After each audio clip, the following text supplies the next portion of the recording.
He arrived in Mexico with nothing but borrowed money and a borrowed dream. He had no family in the country, no connections, no language of the streets, and no safety net. Just a 21-year-old Spanish boy from a small mountain village in Leon, who had spent 4 years studying to become a priest before deciding, at the last possible moment, that God had a different plan for him. You would think that someone that young, that broke, and that alone could never build one of the greatest beer empires in the history of the world, right? Well, Pablo Diez Fernandez would go on to create Grupo Modelo, the company behind Corona, Modelo Especial, Negra Modelo, and Pacifico, a company that would eventually sell for $20 billion. A brand whose flagship beer would one day dethrone Budweiser, Coors, and Bud Light to become the single best-selling beer in the United States of America. So how does a poor Spanish boy, a former would-be priest with no brewing experience and no capital, become the father of Mexico's greatest beer dynasty? To find out, we have to go back to 1884 in a tiny village at the foot of the Cantabrian Mountains. Vegaquemada, León, a place so small and so remote that most Spaniards had never heard of it, and most of the world still hasn't. It was here, on June 29, 1884, that Pablo Diez Fernandez was born into a family with very little. His father, Ceferino Diez, worked the land. His mother, Gregoria Fernandez, did what she could. But tragedy arrived early and without warning. When Pablo was just 3 years old, his mother died. 3 years old.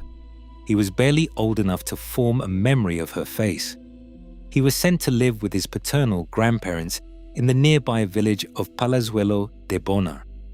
These were humble people, farming folk, people who understood work and sacrifice but had few resources to offer a young boy who needed more than the fields could give.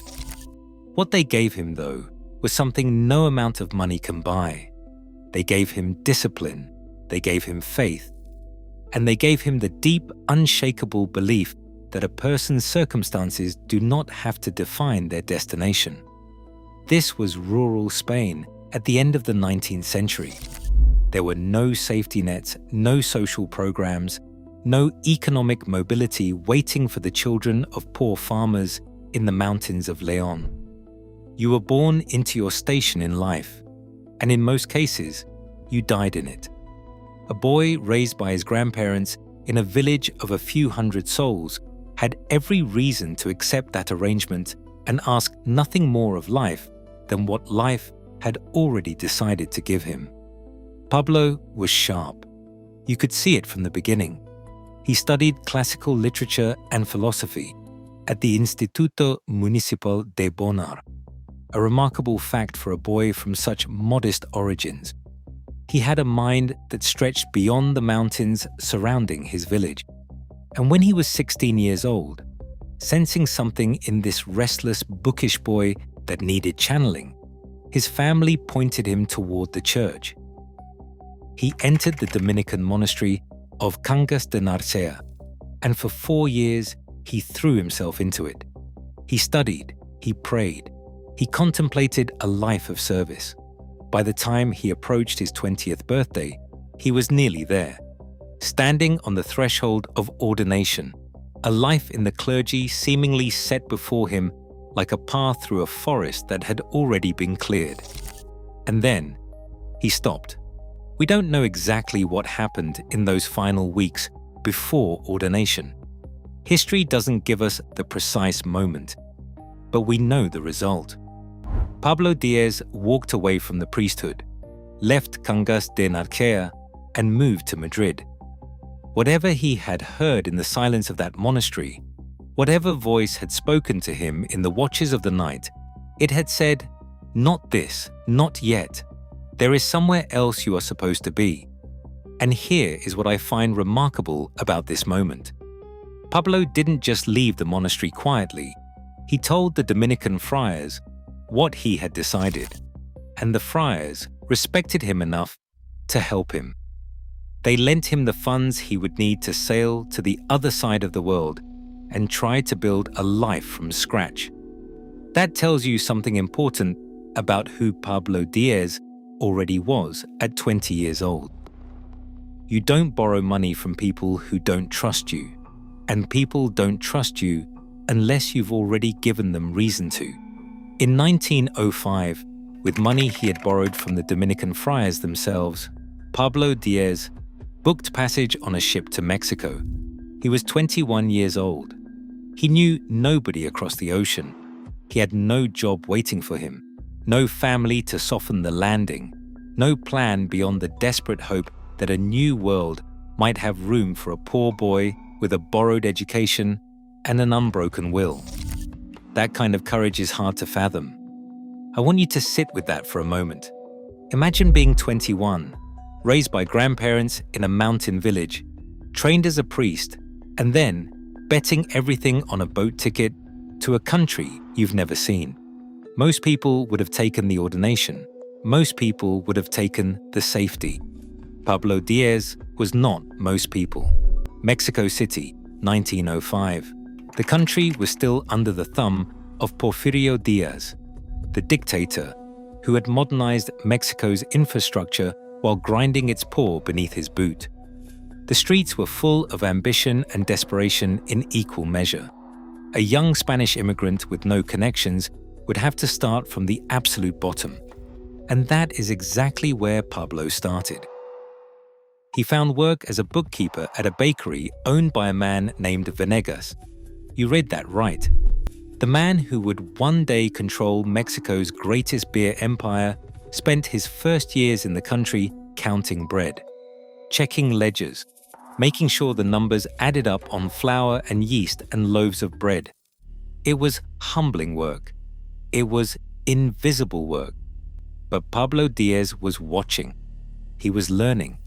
He was absorbing everything about how a Mexican business operated, the relationships, the suppliers, the cash flow, the politics of a commercial enterprise in a foreign city. And because he was exceptional at what he did, doors began to open. By 1911, Pablo had worked his way up to manager of a bakery called La Primavera. That is 6 years of grinding, 6 years of proving himself in a foreign country, 6 years of being the outsider who had to be twice as good to be taken half as seriously.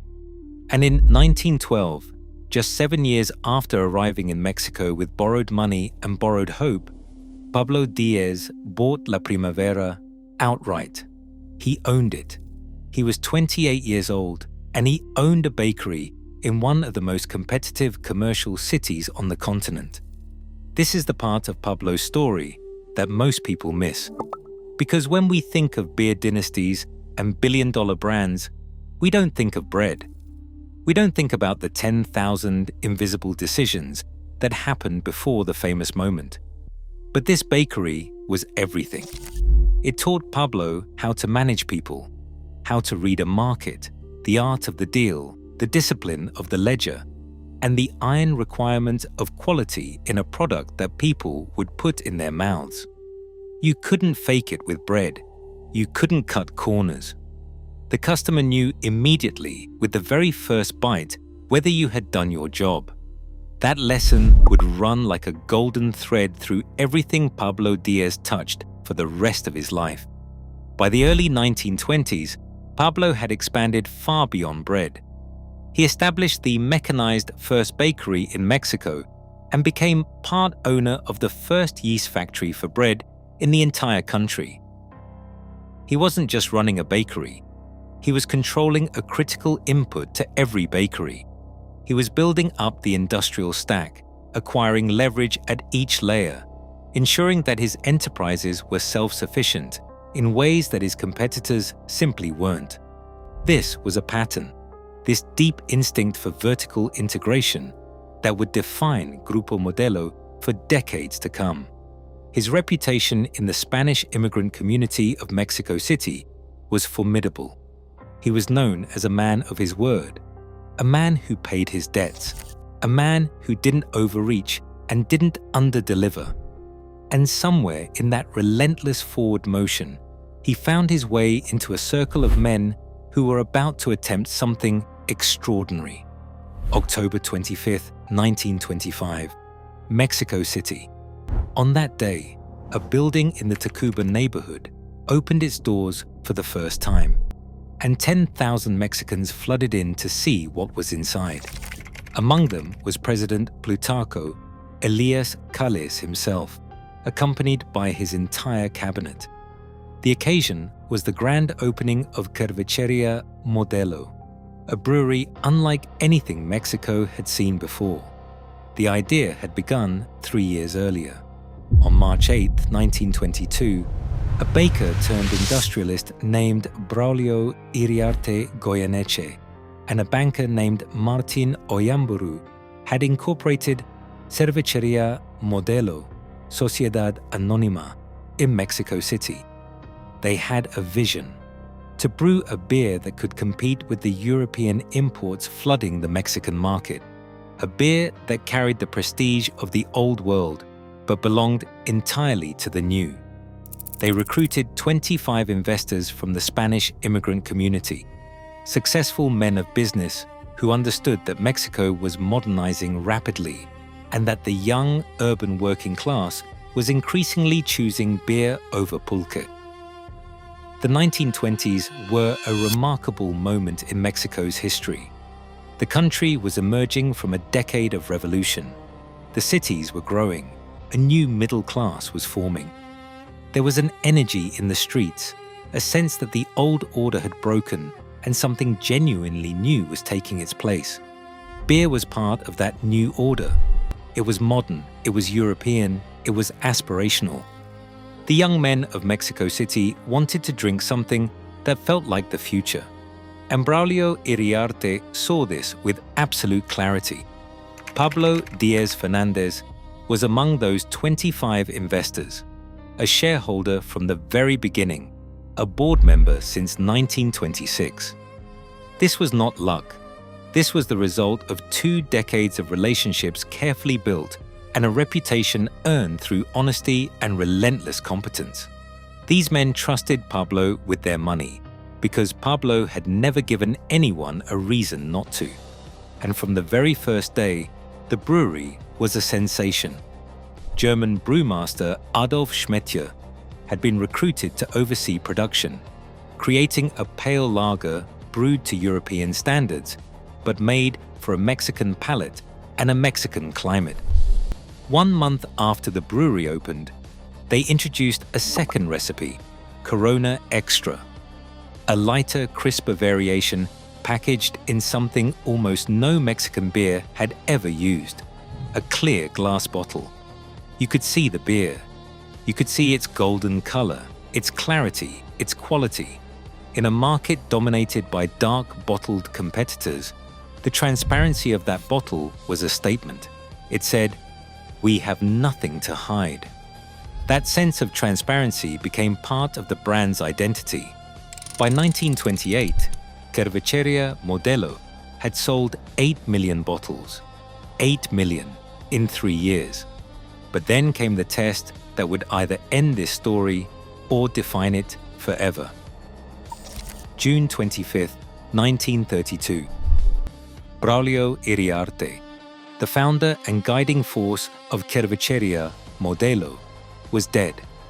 And in the chaos that followed a founder's death, the company nearly died with him. Iriarte's heirs, his eldest son Fernando among them, had no interest in running a brewery.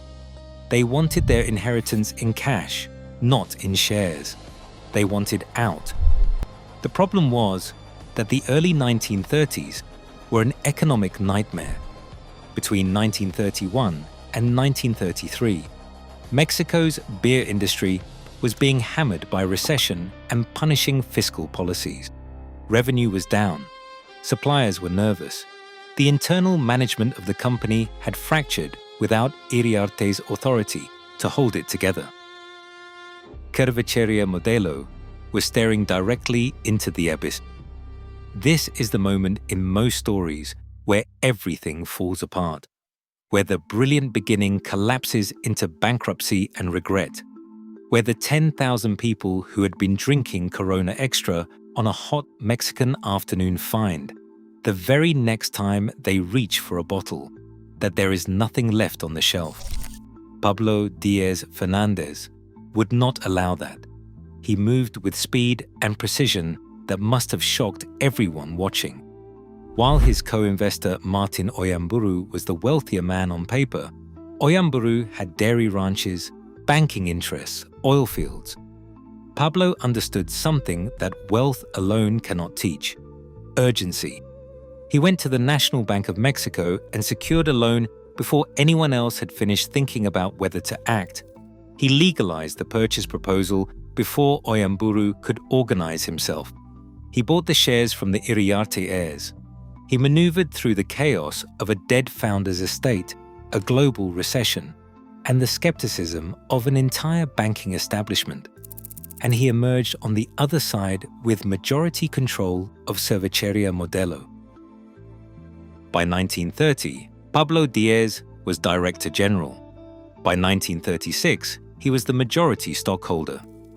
The poor Spanish boy who had arrived in Mexico with borrowed money was now the sole master of Mexico's most exciting brewery. But controlling a company in crisis and actually saving it are two very different things. The Mexico that Pablo inherited in 1932 was not the booming, optimistic Mexico of 1925. The Depression had arrived. Money was tight. Consumer spending was contracting. The smart play, according to every banker in Mexico City, was to borrow aggressively, cut costs, and ride out the storm. Consolidate, reduce, survive on debt until the good times returned. Pablo Diaz did the opposite. He refused to borrow for expansion. Instead, he financed every single piece of Modelo's growth through earnings alone. Every peso that came in was reinvested. Every growth move was funded from profits, not loans. He would not take on debt.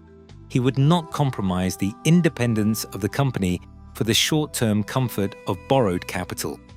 In an era when most businesses were leveraging themselves to the breaking point, when banks were collapsing and credit was vanishing, and the smart money was running for cover, Pablo Diaz was doing something that seemed almost stubborn in its simplicity. He was building a company that owed nothing to no one. This was the philosophy of a man who had grown up with nothing and remembered what it felt like. A man who understood that debt was a form of dependency, and dependency was a form of weakness. He had borrowed money once in his life from the Dominican friars when he was 21 and had no other choice, and he had repaid every penny. He remembered the weight of that obligation, the quiet pressure of owing something to someone. He would not make that kind of vulnerability the permanent condition of his company. He would not hand bankers a leash that they could one day pull. He would build this thing on solid ground or not at all. And build it, he did. Cervecería Modelo, under Pablo's leadership, would expand into producing its own malt, then its own glass bottles, then its own bottle caps and corks, then its own cardboard cartons. Every input that had once been purchased from an outside supplier became something Modelo made for itself. Pablo was creating a self-contained industrial ecosystem, a company that could weather any storm because it controlled every single piece of its own supply chain, from the grain to the glass. You have to understand what this meant competitively. While Cervecería Cuauhtémoc, Modelo's great rival founded in Monterrey in 1890, was a formidable operation, Pablo was building something structurally different, a company that couldn't be choked. You couldn't squeeze Modelo's margins by raising bottle prices because Modelo made its own bottles. You couldn't threaten its production by cutting off the malt supply because Modelo made its own malt. He had thought of everything, and he had done it all without borrowing a single peso. By 1935, Pablo had acquired the regional brewery producing Victoria, a beloved brand with deep roots in the Valley of Mexico. In 1954, he would acquire Estrella and Pacifico, two more regional names with loyal followings in their home markets. He wasn't just growing Cervecería Modelo. He was building Grupo Modelo, a portfolio of Mexican beer culture, bringing under one roof all of the great regional identities of the Mexican brewing tradition. And then, in the mid-1950s, came the confirmation that everything Pablo had built was real. By 1956, Grupo Modelo had become the leading brewer in all of Mexico. The company, saved from bankruptcy by one man's nerve, had climbed past Cervecería Cuauhtémoc, past Moctezuma, past every competitor on the field, to claim 31.6% of total beer production in the country. Let me put that in perspective. Cervecería Cuauhtémoc had been founded in 1890, 35 years before Modelo even existed. It had a generation's head start, deeper roots, more established distribution, and Pablo Diaz had still beaten it, from near bankruptcy to market leader in less than 25 years, from counting bread in someone else's bakery to commanding a third of every beer sold in Mexico. The boy from Vega Quemada had done it.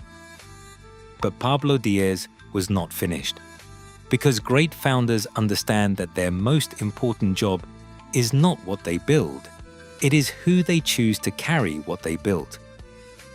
In 1949, a young man arrived from Spain to work at Cervecería Modelo. His name was Antonino Fernández Rodríguez, and he was married to Pablo's niece. He was 32 years old and had grown up poor in the village of Pedralba de la Praderia in León, the same Spanish region that had produced Pablo himself. The same mountains, the same hardscrabble origins, the same hunger. Pablo saw in Antonino something familiar, a mirror of himself, 20 years younger. He took the young man under his wing, gave him responsibility, watched how he handled it, gave him more, and watched again. He taught Antonino the business from the inside out, production and commerce, supplier relationships and distribution networks, and above all, the financial discipline that had kept Modelo alive when lesser companies had collapsed. This was not nepotism. Pablo Diaz had not survived a depression and a near bankruptcy, and 30 years of relentless competition by keeping sentimentalists in his inner circle. He kept the best people, and Antonino Fernández was, by any honest measure, exceptional. In 1971, Pablo handed Antonino the keys. Antonino Fernández Rodríguez was named chairman of the board and chief executive officer of Grupo Modelo. He would hold that title until 1997, 26 years, and remain chairman of the board until 2005. Under his stewardship, Grupo Modelo would modernize its operations, expand its distribution network, and begin the international push that Pablo had never quite achieved. Pablo Diaz lived just long enough to see the next generation take hold. He died in 1972, 1 year after the handoff, at 87 years old. Whether he knew what was coming, the American invasion, the black market bottles, the $20 billion deal, we can only guess. But he had done his part. He had chosen well. And it was under Antonino's watch that Pablo's brewery would make the leap that would change the global beer industry forever. By the late 1970s, Grupo Modelo's Corona Extra had begun creeping northward. The border states of Arizona, California, New Mexico, and Texas had significant Mexican immigrant communities. And for those communities, Corona was not just a beer. It was a connection to home. It was the taste of a Sunday afternoon in Guadalajara, a wedding reception in Oaxaca, a father's birthday in Monterrey. They did not buy it because of marketing. They bought it because it was theirs.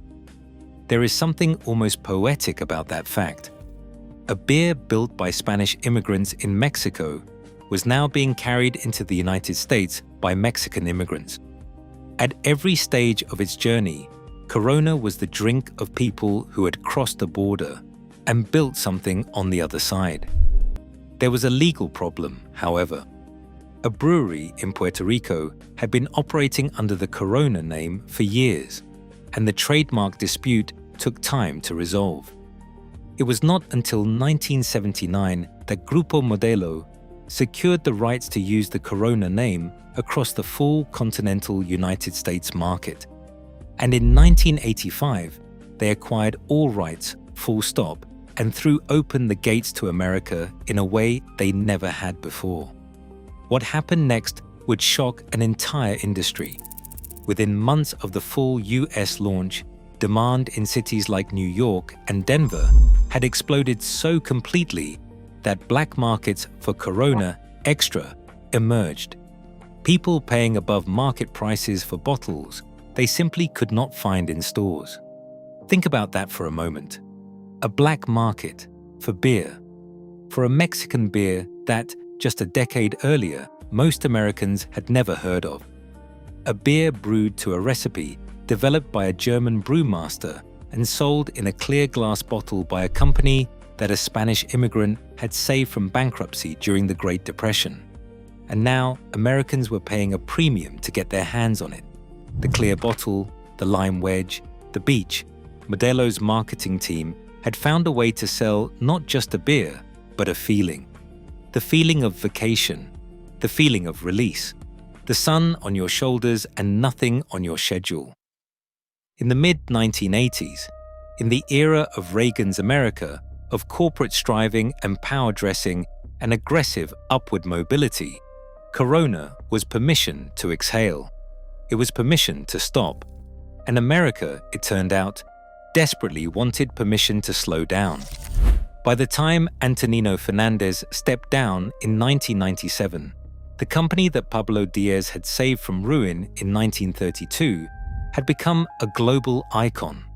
In 1991, Modelo's sales volume had surged past Cervecería Cuauhtémoc Moctezuma, by then known as FEMSA. Grupo Modelo sought to reclaim the title of Mexico's #1 brewer, and Corona Extra had become the most imported beer in the United States. Not one of the top imports. The top import. More than any European beer, more than any Canadian beer, more than anything else crossing a border to reach an American consumer. And the world was watching. In June of 2012, Anheuser-Busch InBev, the Belgian-Brazilian behemoth that had already absorbed Budweiser, Beck's, Stella Artois, and dozens of other iconic brands, announced a deal to acquire Grupo Modelo for $20.1 billion.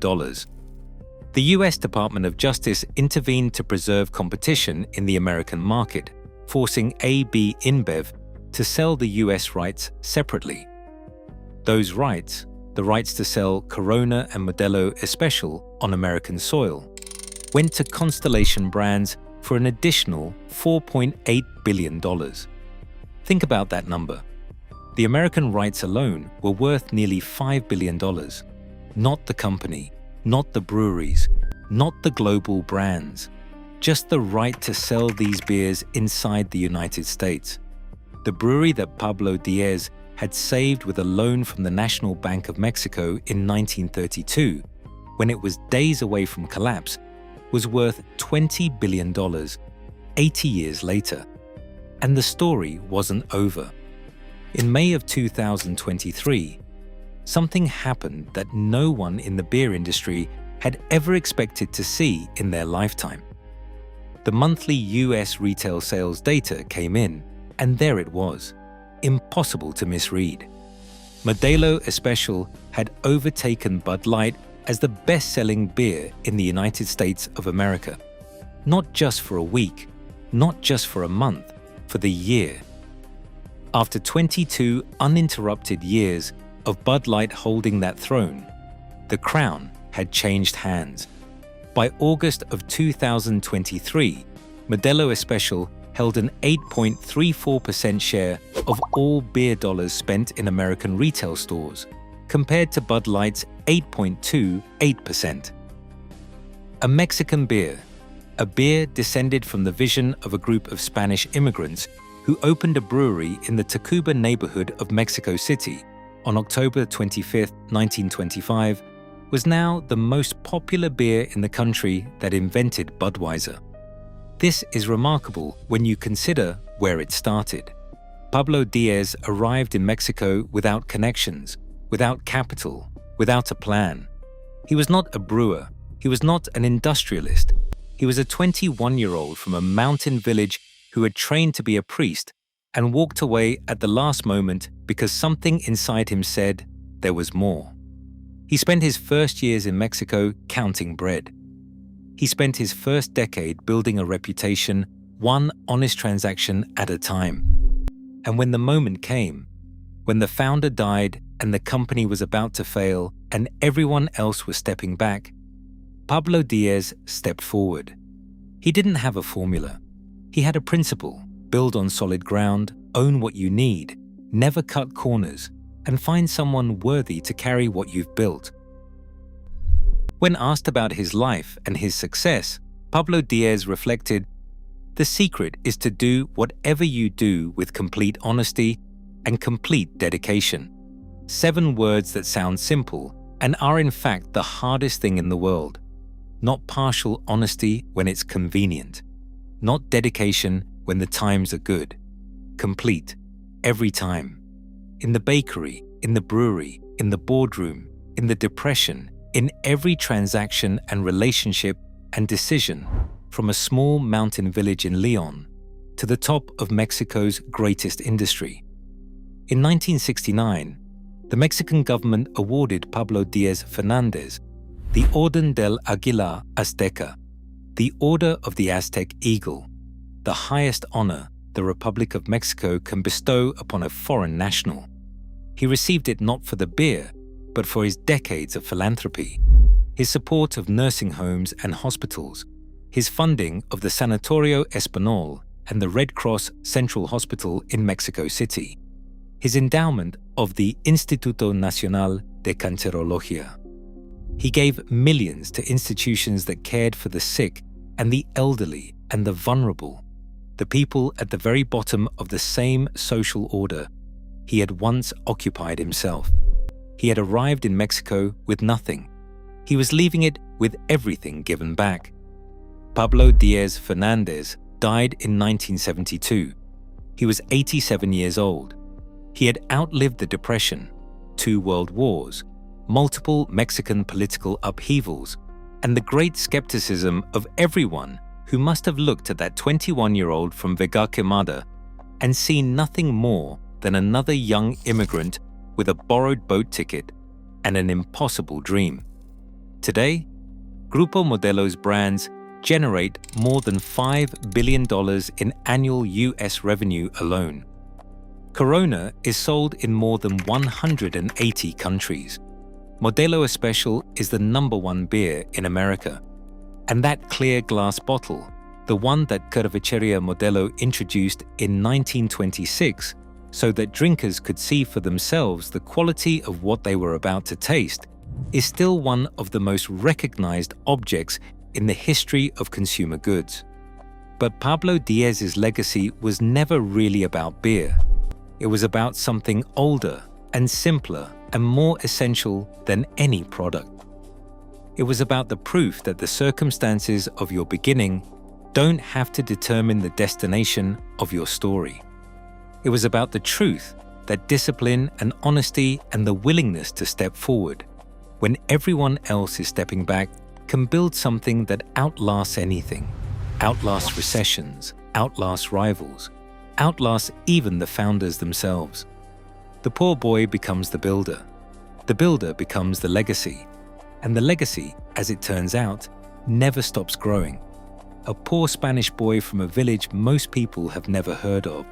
He arrived with nothing. He built everything, and that is how one borrowed boat ticket, one borrowed dream, and one unbreakable will became the most popular beer in the United States of America.